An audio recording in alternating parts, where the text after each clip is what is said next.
good position. You don't have the cards right now.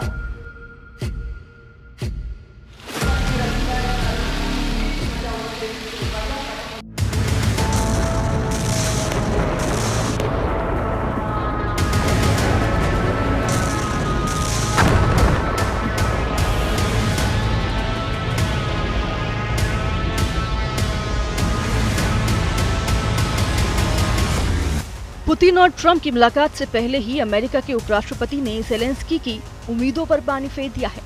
JD Vance ने कहा है कि यूक्रेन युद्ध को लेकर कोई भी डील न पुतिन को खुश करेगी न ही ज़ेलेंस्की को।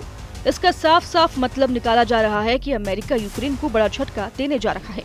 ट्रंप कह चुके हैं कि युद्ध विराम के लिए यूक्रेन को अपनी जमीन का बड़ा हिस्सा पुतिन के हवाले करना पड़ सकता है। अगस्त में यूक्रेन का युद्ध खत्म करने की बात हो रही है। ट्रंप एक्टिव हैं, पुतिन तैयार हैं। दोनों की मुलाकात से युद्ध विराम का काउंटडाउन शुरू हो सकता है, लेकिन ज़ेलेंस्की ने अपने कमांडरों के साथ मिलकर साफ कर दिया है कि दुनिया चाहे जो समझे, हकीकत यूक्रेन में हुआ ये धमाका है। रूस को रोकने के लिए ज़ेलेंस्की की फौज गोलियां इकट्ठा कर रही है।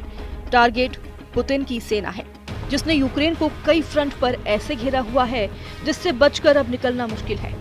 पुतिन का वादा है कि या तो यूक्रेन की फौज पीछे हटेगी या फिर 4 कंधों पर लौटने को मजबूर कर दी जाएगी। रोज दहलाने वाले युद्ध में इस वक्त सबकी नजर पुतिन और ट्रंप की मुलाकात पर है, जिसमें ज़ेलेंस्की की बिल्कुल नहीं चलेगी। इस बात की गारंटी पुतिन ने दे दी है और ट्रंप ने करीब करीब रूस की डिमांड पर खामोश इकरार भी कर लिया है। लेकिन पुतिन और ट्रंप की मीटिंग में फंस चुके ज़ेलेंस्की को बचाने के लिए यूरोप के 5 देश सामने आ गए हैं।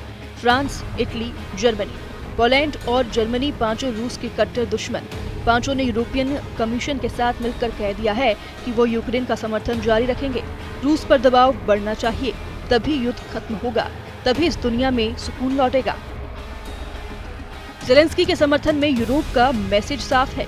मैसेज ये है कि अमेरिका चाहे सरेंडर करेगा, यूक्रेन सरेंडर नहीं करेगा, और अगर ऐसी नौबत आई तो अब यूरोप यूक्रेन की तरफ से लड़ेगा।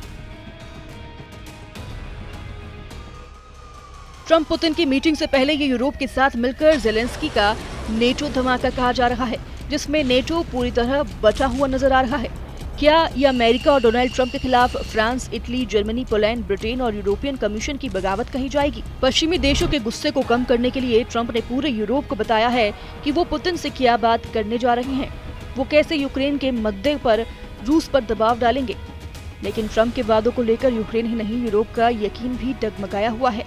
जर्मनी के चांसलर फ्रेडरिक मर्ज ने कहा है कि बिना यूरोप और ज़ेलेंस्की को शामिल किए अमेरिका और रूस यूक्रेन का फैसला नहीं कर सकते। यूरोप इसलिए डरा हुआ है क्योंकि पुतिन रुकने का नाम नहीं ले रहे। अलास्का में जब रूस और अमेरिका के बीच बड़ी बैठक होने वाली है, तब पुतिन की सेना बम और तोपों का मुंह खोल दिया है। ये यूक्रेन में ज़ापोरिजिया का इलाका है, जहां पुतिन की गाइडेड बम रिहायशी इलाकों पर गिरे, बस स्टेशन पर गिरे हैं। घायलों को बचाने के लिए इमरजेंसी सर्विस जूझ रही है। इस हमले में 12 लोगों के घायल होने की रिपोर्ट है। मलबे में लोग दबे हो सकते हैं, इसलिए आधुनिक उपकरणों की मदद से सांसों को तलाशा जा रहा है। यूक्रेन पर हो रहे ये हमले बता रहे हैं कि पुतिन दुश्मन पर रहम दिखाने के मूड में नहीं है। रूस का दावा है कि उसने यूक्रेन के निप्रोपेट्रोव्स्क में रेलवे का बड़ा सेंटर बम से उड़ा दिया है, जबकि यूक्रेन का दावा है कि उसने रूस के सारातोव में एक तेल रिफाइनरी पर बड़ा हमला किया है। रूस ने 24 घंटे के दौरान यूक्रेन में 134 मिलिट्री ठिकानों को टारगेट करने का दावा किया है। पुतिन के गुस्से को देखकर यूक्रेन के राष्ट्रपति व्लादिमीर ज़ेलेंस्की ने ऐलान कर दिया है कि युद्ध ऐसे खत्म नहीं होगा जैसे रूस चाहता है। यूक्रेन की सेना कड़ी टक्कर देगी।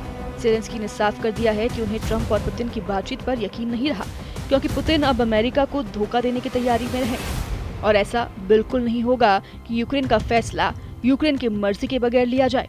उधर यूक्रेन के राष्ट्रपति ज़ेलेंस्की का दावा है कि जंग फौरन खत्म की जानी चाहिए, सभी को न्याय के साथ शांति चाहिए। इस सिद्धांत का मतलब है कि यूक्रेन से जुड़ी हर बात पर फैसला यूक्रेन की भागीदारी से हो। ज़ेलेंस्की बड़ी बड़ी बातें कर रही हैं, लेकिन कैपिटल कीव में जो हो रहा है उसे लेकर डोनाल्ड ट्रंप लगातार आगाह कर चुके हैं। ये ज़ेलेंस्की की सबसे खतरनाक आज़ोव ब्रिगेड के एक सैनिक का ताबूत है। कीव के इंडिपेंडेंस स्क्वायर पर आज़ोव ब्रिग के फाइटर माइखेलो कोवालीव का ताबूत लाया गया। जॉर्जिया में जन्मे माइखेलो ने 2014 में यूक्रेन पहुंचकर रूस के खिलाफ युद्ध लड़ने की तैयारी शुरू कर दी थी। बाद में उसने यूक्रेन की नागरिकता भी ली, लेकिन 2025 में पुतिन की सेना ने उसका काम तमाम कर दिया। यूक्रेन की अज़ोव ब्रिगेड वो लड़ाका फोर्स है जिसमें पूरे यूरोप से लोग शामिल हुए हैं और रूस के खिलाफ सबसे खतरनाक युद्ध लड़ने वाले यही लड़ाके माने जाते हैं। हालांकि यूक्रेन के इस फोर्स को पुतिन आतंकवादी ब्रिगेड मानते हैं। ज़ेलेंस्की की ये फोर्स हारे नहीं और यूक्रेन लड़ता रहे, इसलिए अब यूरोप की बड़ी बड़ी पावर यूक्रेन के साथ खड़ा होने का ऐलान कर चुकी है। फ्रांस, इटली, जर्मनी, पोलैंड और जर्मनी, जो कि रूस के कट्टर दुश्मन माने जाते हैं, इन पांचों के साथ यूरोपियन कमीशन ने कह दिया है कि वो यूक्रेन को डिप्लोमेटिक मदद भी देंगे, हथियार भी सप्लाई करेंगे और पैसों से भी मदद करेंगे ताकि रूस को यूक्रेन में टक्कर दी जाती रहे। हालांकि इसका असली मकसद रूस को नेटो के बॉर्डर से दूर रखना है। पुतिन और ट्रंप की मीटिंग से पहले यूरोप बहुत ज्यादा सक्रिय हो चुका है। ज़ेलेंस्की को बचाने के लिए यूरोप के 5 बड़े देश सामने आ गए हैं। फ्रांस, इटली, जर्मनी, पोलैंड और जर्मनी ये नहीं चाहते हैं कि ट्रंप और पुतिन के बीच यूक्रेन को लेकर ऐसी डील कर ली जाए जिसका खामियाजा पहले यूक्रेन उठाए और बाद में यूरोप पछताए। रूस के इन कट्टर दुश्मनों का यही सबसे बड़ा डर है, इसलिए वो बार बार कर रहे हैं कि यूक्रेन को उनका समर्थन जारी रहेगा। वो रूस के दबाव में नहीं आएंगे, न ही अमेरिका को आने देंगे, और ये भी कि ये युद्ध तभी खत्म होगा जब यूक्रेन को इस बातचीत में शामिल किया जाए। अब यूक्रेन में चल रहे खूनी युद्ध के बीच यूरोप की इस डिमांड को पूरा करने की कोशिश हो रही है। अमेरिका के उपराष्ट्रपति ने कहा है कि कोशिश तो पूरी है कि एक ही टेबल पर पुतिन भी हों, ट्रंप भी हों और ज़ेलेंस्की भी बातचीत में शामिल किए जाएं। हालांकि पुतिन अभी इसके लिए तैयार नहीं है। बम धमाकों से बने ये खंडहर बता रहे हैं कि पुतिन ने यूक्रेन में गाजा प्लेन एक्टिव कर दहशत कैसी होती है। ये वो इलाके हैं जहां रूस की फौज कब कब्जा कर ले, ज़ेलेंस्की को अंदाजा नहीं है। फिलहाल पुतिन डॉनबॉस पर अपनी पकड़ और मजबूत बनाना चाहते हैं। देखा जाए तो यूक्रेन का युद्ध वर्ल्ड वॉर की शक्ल ले चुका है, क्योंकि इस युद्ध में अब सिर्फ रूस और यूक्रेन नहीं बल्कि यूरोप के साथ करीब दर्जन भर देशों की फौज उतर आई है। रूस और यूक्रेन के युद्ध में अमेरिका के बाद अब चीन और पाकिस्तान की एंट्री हो चुकी है। ये बहुत ही गंभीर इल्जाम ज़ेलेंस्की का है। अगर ये सच है तो समझ लीजिए पुतिन की मदद करने के लिए न सिर्फ शी जिनपिंग ने फौज उतार दी है, बल्कि पाकिस्तान के फील्ड मार्शल असीम मुनीर ने भी अपने लड़ाकू यूक्रेन भेज दिए हैं। इस वक्त यूक्रेन में हो रही जंग कई फ्रंट पर लड़ी जा रही है और इसमें कई देशों के लड़ाके शामिल हैं। ज्यादातर विदेशी लड़ाके भाड़े के सैनिक बताए जा रहे हैं। यूक्रेन के राष्ट्रपति व्लादिमीर ज़ेलेंस्की का दावा है कि रूस की तरफ से बहुत से विदेशी लड़ाके शामिल हैं। ये ऐसे सैनिक हैं जो भाड़े पर युद्ध लड़ रहे हैं।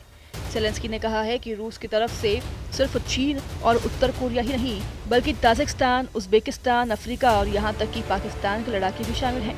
ज़ेलेंस्की को इस बारे में तब पता चला जब वो खार्किव वॉर जोन में वोचांस्क के पास एक फ्रंट पर पहुंचे। ज़ेलेंस्की का ये दौरा बहुत ही सीक्रेट रखा गया। ज़ेलेंस्की के सामने कई फ्रंट लगातार हार का सामना कर रहे हैं। इनमें खार्किव और सुमई सबसे खतरनाक बैटल जोन बने हुए हैं और जब यहाँ ज़ेलेंस्की एक मिलिट्री अड्डे पर पहुंचे तो उन्हें वहाँ मौजूद कमांडरों ने जो बताया उसे सुनकर ज़ेलेंस्की हक्के बक्के रह गए। ज़ेलेंस्की ने कहा कि मैंने रिपोर्ट के बारे में सुना और हम समझते हैं कि ये आसान नहीं है। यूक्रेन की सेना अब भी लड़ रही है, वो ताजिक लड़ाकों से लड़ रही है, चीनी, उज़्बेकी और पाकिस्तानियों से भी लड़ रही है। इससे पहले ज़ेलेंस्की आरोप लगा चुके हैं कि पुतिन उत्तर कोरिया के साथ साथ चीन के लड़ाकों को भी शामिल करना चाहते हैं। लेकिन अब पाकिस्तानी लड़ाकों के बारे में सुनकर ज़ेलेंस्की बहुत ज्यादा तनाव में है। 3.5 साल से जारी यूक्रेन और रूस के युद्ध में हर महीने कोई न कोई बदलाव आ रहे हैं। किसी फ्रंट पर जब ज़ेलेंस्की हावी होते नजर आते हैं तो पुतिन उस जगह ऐसी कार्रवाई करते हैं कि कुछ ही हफ्तों में ज़ेलेंस्की की सेना के पैर उखड़ जाते हैं। पुतिन को काउंटर करना ज़ेलेंस्की के लिए मुश्किल साबित हो रहा है और यही वजह है कि उनको यकीन हो गया है कि बातचीत के टेबल पर ही सही ट्रंप भी पुतिन के सामने टिक नहीं पाएंगे।